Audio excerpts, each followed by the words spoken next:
the Iranian and the Israeli and the Jewish community internationally are battling the same enemy. It's the Islamic Republic of Iran, truly the Islamic Republic in Iran, that is the head of the snake, that is funding so many terror proxies, not just around the Arab world, such as Hamas, Hezbollah, and Palestinian Islamic Jihad, and the Houthis in Yemen, and ISIS in Syria and in Iraq, but we're seeing terror proxies and their supporters around the world.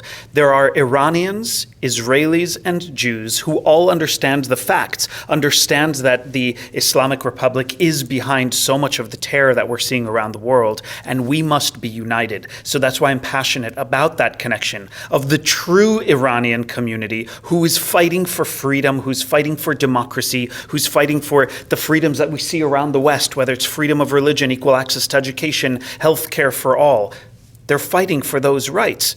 The Jewish community, the Israeli community are fighting for their right to live. This is an existential war that we're facing. So when we gather together in a unified strength and solidarity, I do believe that we can win and at least change the minds of the useful idiots who've been manipulated to understand whatever propaganda the Iranian Islamic regime is sharing.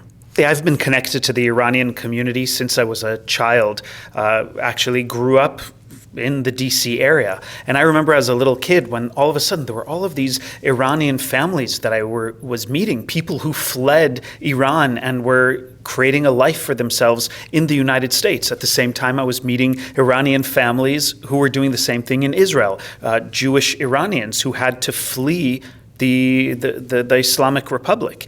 So this battle isn't one that I'm only recently aware of, but when October 7th happened, when Hamas attacked Israel, when Palestinian Islamic Jihad and then Hezbollah and then the Houthis and all of these different terror groups were attacking Israel and continue to this day. At rallies and protests and demonstrations, I saw Iranian people showing up with the Iranian flag, not the current one of the Islamic regime, but the historic one, the one that has the lion on it. And I recognized who they were. And I walked up to them and I didn't say, thank you for being here, because why should I thank somebody for doing what any human being should be doing? Fighting for human rights, fighting together. And I said, I recognize your being here, and let me tell you how I appreciate that you're showing up for us. And that's the same thing that I do for the Iranian community. I show up for them. I've been fighting for LGBTQ rights and women's rights in Iran for years, long before October 7th happened, when I would try to amplify their stories and